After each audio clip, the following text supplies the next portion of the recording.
Hello there you guys, welcome to one of my videos. This is your Manchester City, Manchester United preview. It's Sunday, 4:30 kick-off at the Etihad Stadium.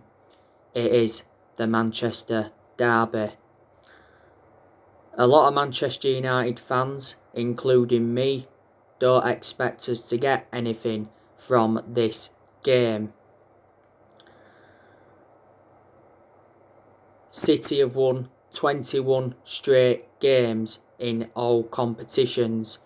They are the champions elect. City are 14 points in front of us. It's first against second. City are on course to win their 5th Premier League title. They've won 4 at the moment. Obviously, they've won 2 under Pep Guardiola. They won 1 under Manuel Pellegrini. And they won 1 under Roberto Mancini. When they won the title under Roberto Mancini, that was their first title in 44 years.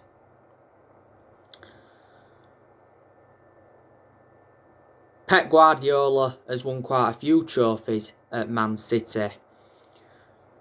You know, City have won the EFL Cup for the last 3 seasons. They're into this season's EFL Cup final. They do play Tottenham. City have also won the FA Cup. They're into the Champions League quarter-final. The Champions League is City's priority because Manchester City have never won the Champions League. I think the furthest they've got in the competition is the semi-final. Pep Guardiola is regarded as one of the best managers in the world. He's been City manager since 2016. Guardiola, before he was at City, he managed Bayern Munich. And he's also managed Barcelona. He won the Champions League with Barcelona.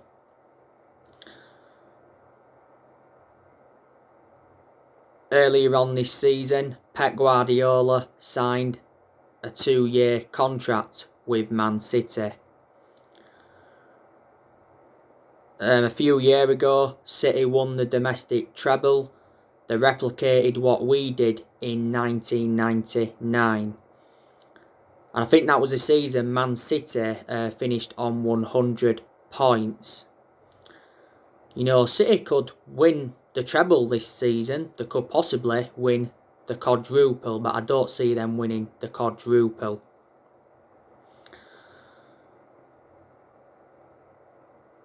This is the 3rd time we're going to be playing Man City this season, because we've already played them twice this season. They beat us in the EFL Cup semi-final 2-0 at Old Trafford, and we drew with them in the league at Old Trafford 0-0. We did beat Man City though three times out of the 4 times we played them last season. We're beating them 2-1 at the Etihad Stadium. We're beating them 2-0 at Old Trafford. That was the last time we had fans at Old Trafford. And we're beating them 1-0 in the EFL Cup semi-final 2nd leg. But obviously that wasn't enough because City beat us 3-1 in the 1st leg. And you know, Man City recently beat Wolves 4-1. But City have got very, very good players. Obviously, they've got Gabriel Jesus. That's very, very good. They've got Sergio Aguero. That's very, very good. I think he was out with injury earlier on this season. You know, they've got Raheem Sterling. They've got Raheem Sterling from Liverpool. They've also got Mahrez, who's very, very good. They got him from Leicester a few years ago. They've got Ferran Torres. They got Ferran Torres last year. They've got Bernardo Silva, who's very good. Kevin De Bruyne, he's regarded as one of the best midfielders in the Premier League. Ilkay Gundogan, he's been in scintillating form this season.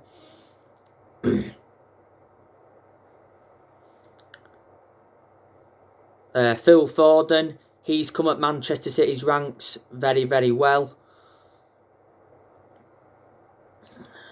They've got Garcia. They've got Rodri. To be honest with you, I don't really rate Rodri. Man City have got some good centre-halves as well. They've got Laporte, that's a very good centre-half. He's had a few injuries though at Man City. They've also got Ruben Diaz. They got Ruben Diaz last year. They've also got John Stones. John Stones has actually done well this season, but I said I didn't really rate John Stones. They've got Nathan Ake. He's actually out with injury. They got Nathan Ake last year. I think they've got a good right back in Kyle Walker. They got him from Tottenham a few years ago. They've got Cancelo. They've got Zinchenko. They've got Benjamin Mendy. I don't really have much of a perception on Mendy because he's actually injury prone. And they have got a good goalkeeper in Ederson. Don't forget last year, Manchester City lost David Silva. He went to Real Sociedad. They also lost Otamendi. He was part of the deal for Ruben Diaz. And a few years ago, they lost Vincent Kompany. He went to become player manager at Anderlecht.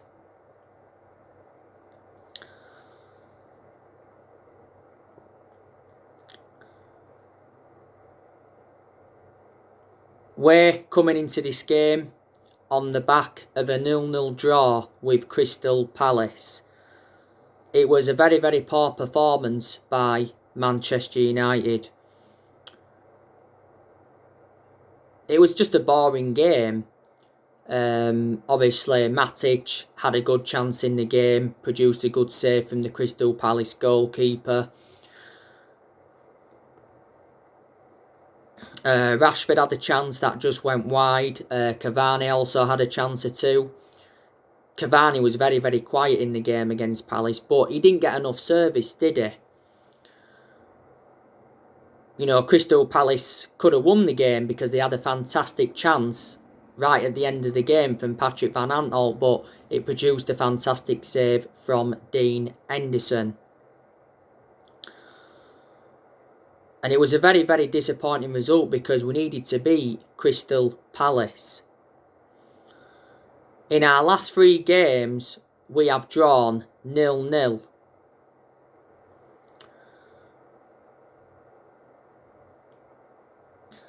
And Solskjaer said after the game that we need to find spark.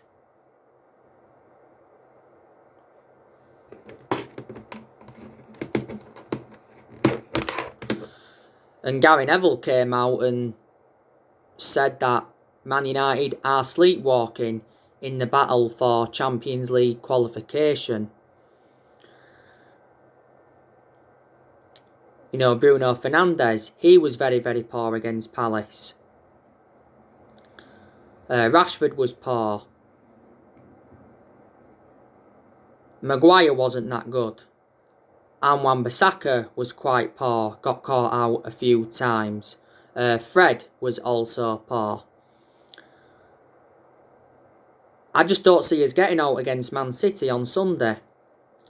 We've really, really struggled against the top 6 sides in the Premier League this season. And people say you've got to be the top 6 sides, or at least some of the top 6 sides, if you are to be genuine title contenders. In the vast majority of the games against the top 6 sides, we've failed to score. It's going to be interesting to see how Ollie approaches this game against Man City. Because I've told you, my biggest concern about Ollie is his decision making, because he's tactically naive, especially in the big games. But there's also been some games where he has showed tactical flexibility, but he's got to show tactical flexibility persistently. You know, we actually beat some of the big teams last season. You know, Solskjaer has beaten Pep Guardiola 3 times as Man United manager. Can you believe that? You know, we beat Chelsea 3 times last season. You know, beat Tottenham last season.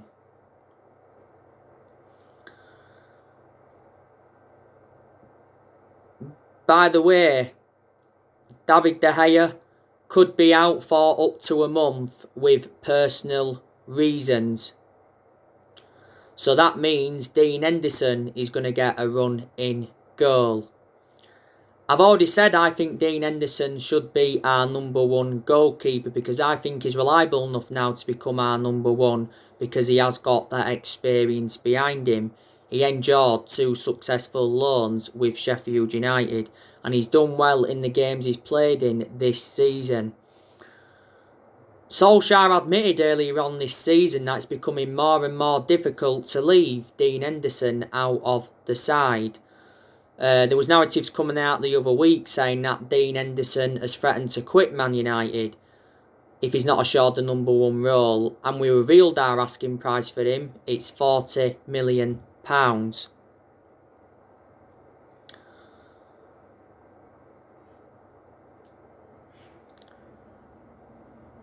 But De Gea is a liability because he's made calamitous mistakes in the last couple of years. Yeah, a few years ago, De Gea was regarded as the best goalkeeper in the world.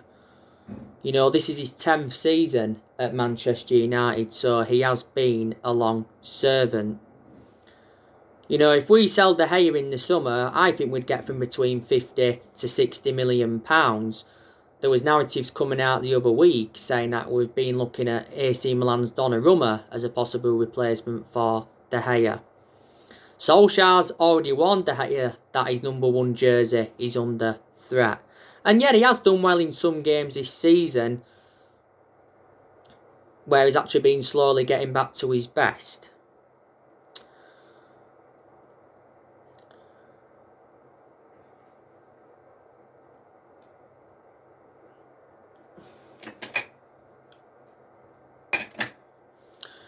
By the way, just want to give you some news on Bruno Fernandes.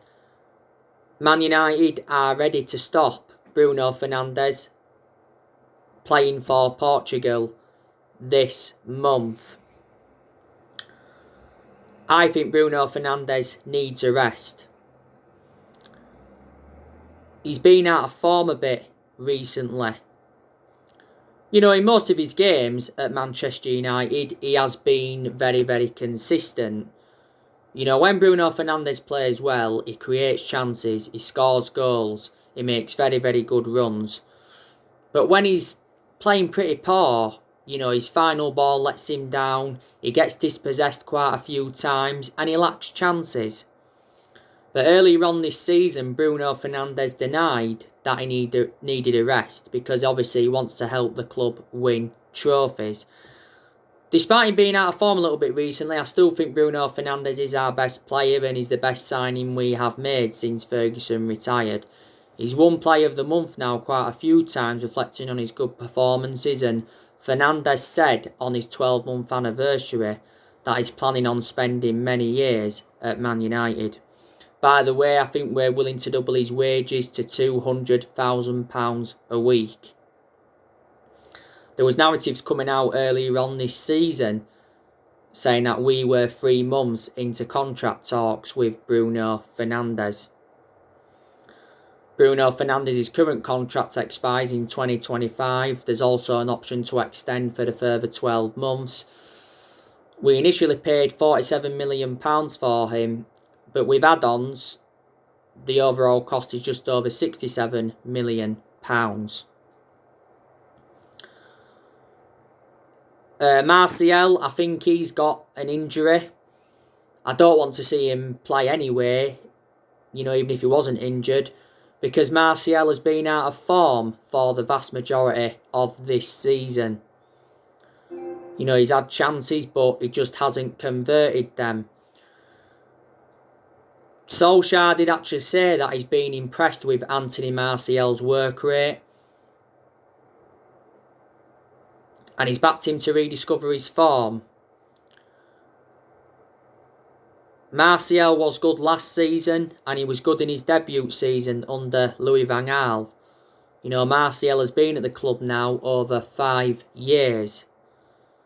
Solskjaer, I think, gave him that number 9 shirt last season. Martial doesn't have a long-term future at Man United, so who's going to be our next number 9? Donny van de Beek, I think he's also out with injury. Donny van de Beek, in my opinion, was a waste of money because he seldom plays for us. You know, most of Donny van de Beek's appearances for Man United have come from the bench. He's only started 2 games in the league this season. Solskjaer made an admission earlier on this season saying that Donny van de Beek is unhappy at the club with his lack of game time, but he promised him more game time at Man United. You know, Van de Beek is a good player. You know, he can play in 3 different roles. We got him in a deal worth £40 million. We paid £35 million up front and there was £5 million in add-ons. Van de Beek's got a contract with the club until 2025. Paul Pogba, he's been a big miss for us because you can say we do lack quality in that midfield without him. We're too defensive, you know, without Paul Pogba there.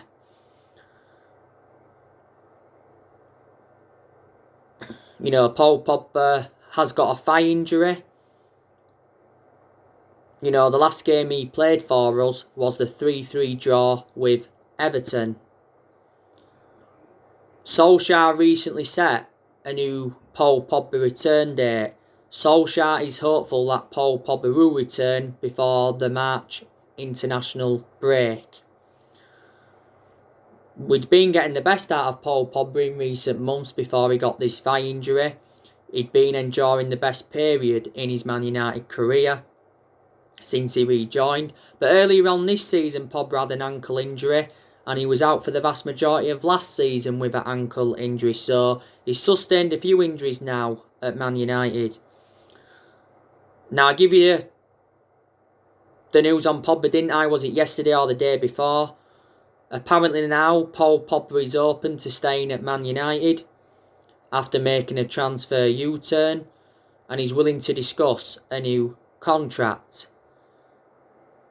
Solskjaer suggested that Paul Pogba could sign a new contract earlier on this season, and Solskjaer said that Paul Pogba is happy at the club. Earlier on this season, we did trigger that 1-year extension on his contract, so he's under contract with Man United until June 2022.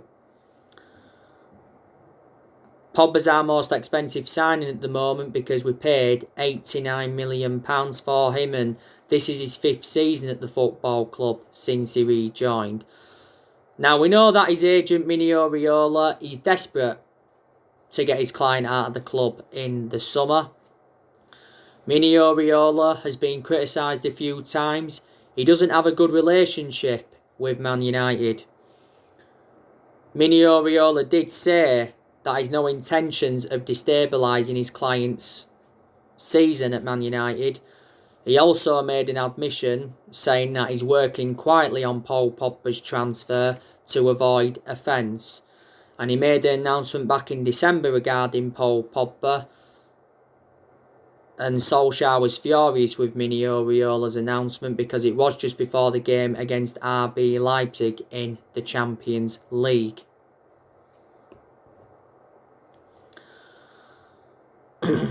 But he has had a long-running transfer saga. You know, he's been relentlessly linked with a move to Real Madrid. PSG have been in for him, and his former club Juventus have been in for him. Pogba endured 4 very good years with Juventus before he rejoined Man United. He said that the other week we revealed our asking price for Pogba, and it was £100 million. A few times when we've played Paul Pogba though, we've put him in more of an advanced role, and he's actually looked very effective there.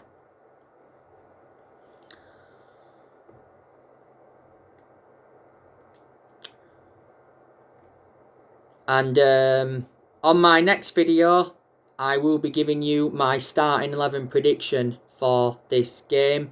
I presume Solskjaer will be doing his press conference tomorrow ahead of this game. After City, it is AC Milan in the Europa League last 16. That's going to be a tough game. And then it is West Ham in the Premier League. But like I say, top 4 is not secure yet. And top 4 is our aim, because we know that we're not going to win the Premier League. I disregarded the title a while ago now. At one point we was in the title race. At one point we was top of the league. And you know, Solskjaer hasn't spoken about the title race recently, but he did say after our 3-1 win against Newcastle that we're still in the title race. And he said the exact same thing after the 1-1 draw with West Brom. But he made a different admission after the 3-3 draw with Everton. He said we shouldn't be considered as title chasers. I don't think we'll win a title under Solskjaer. I think we'll win another title at some point, but I don't know when. You know, we haven't won the Premier League since 2013, so we haven't won it now for like 8 years. But we've dropped too many points, and there's quite a few teams we've dropped points again who we should have beaten. You know, we certainly should have beaten Everton because we squandered a 2-goal lead and we was leading twice in the game.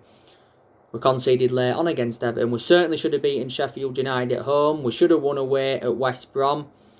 You know, we should have won against Crystal Palace. I think we did enough to win at the Emirates earlier on in the season. You know, we had 2 big chances in the game at Anfield, so we should have nicked that as well. So if we'd have won them games, I'd have turned around and said, you know, we've got a chance of the title.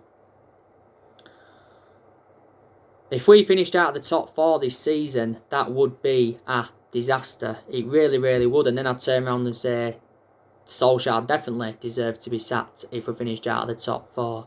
But I've told you what Ollie's got to do to avoid the sack at Man United. He's got to win a trophy. We haven't won a trophy since 2017, and a club of our stature needs to be winning trophies. You know, the FA Cup is a chance of a trophy. The Europa League is a chance of a trophy. I think Solskjaer will be given until May at least, and then the club will decide whether he's going to get at least another season or not. It depends on how things go from now until May.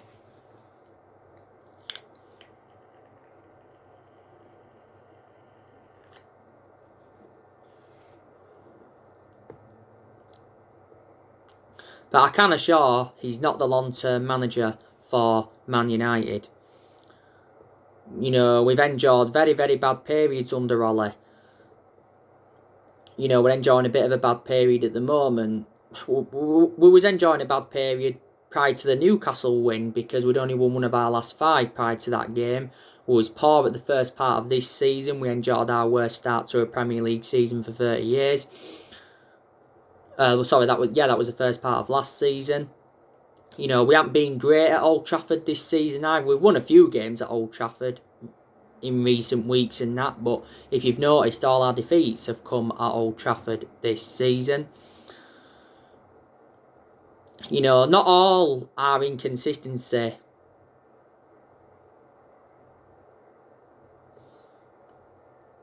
is down to Ollie. You know, you can't blame it all on him. You know, obviously some of the blame stems from him, of course, but there's obviously certain players that have got to take responsibility because these certain players that are underperforming at Man United, and these still players at the club that are not good enough to represent Man United. It's as simple as that. You know, this is Ole Gunnar Solskjaer's second full season as Man United manager. You know, he's been Man United manager now over 2 years. So, reflecting now on his being at the club, he has gained some managerial experience and he has learnt quite a bit on the job. You know, another one of my concerns about Ole is he hasn't got a proven pedigree as a manager. You know, before he was with us, he was at Molde. He won a few Norwegian titles at Molde, but they're not a big club. And before he was at Molde, he was at Cardiff, and his record at Cardiff was absolutely disastrous. He enjoyed a short tenure with them. He actually got Cardiff relegated.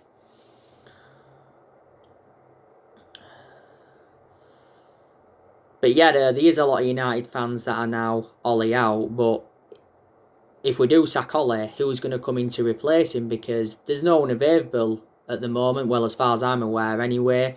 Don't forget Mauricio Pochettino was the favourite to replace Ollie at one point when he was under serious pressure. Pochettino was the favourite to take over after Jose Mourinho got sacked. Pochettino was in talks with the club, but Pochettino's out of the equation now because he's at PSG. Julian Nagelsmann's been on our agenda before, so too was Massimiliano Allegri. You know, will Solskjaer sign a new contract at the end of the season? Now, the last time I read up, it said that Ole Gunnar Solskjaer's future is in doubt, because he revealed that nobody spoke to him over a new contract. But it says we'll wait until the end of the season to begin contract talks with Solskjaer. It says we could offer him a new 2-year deal on one condition, that's if we qualify for the Champions League. Solskjaer's into the final 18 months of his current contract.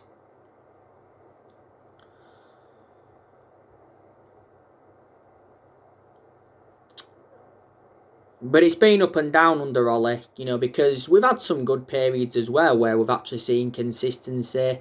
There's been actually some games where Ole's got the best out of the team. Ole's improved certain players as well. But we've got to be consistent persistently. You know, we can't just have some periods where we're consistent and some periods where we're not consistent. That's not good enough. It isn't good enough. But we've got to credit Ole in some aspects, you know, of what he's done since he's come in. You know, he's obviously got us to the FA Cup quarter-finals, got us to the last 16 of the Europa League, got us to the EFL Cup semi-final this season, lost 2-0 to City. You know, Ole did well last season in his first full season at the club. Got us third place, guided us to 3 semi-finals and got us qualification for the Champions League. You know, to Ole's credit as well, he has got rid of a lot of the deadwood since he got recommended in. And Solskjaer's also made some good signings. Obviously, he hasn't got all the players that he wanted to recommend in as yet, and I think in that aspect, the blame stems from the board, because the board has been one of the biggest problems at the club for several years, like I've said to you before. And yeah, we are second in the Premier League, and to be honest with you, no one expected us to be in that position with how poor we was at the first part of this season. But yeah, I do say that we did give Solskjaer the job too soon. You know, maybe we should have waited until the end of that season to decide or not whether to give him the job. But Ole did well, didn't he? In his first 3 months as the interim manager, and that's the main explanation. We give him the job permanently in March 2019.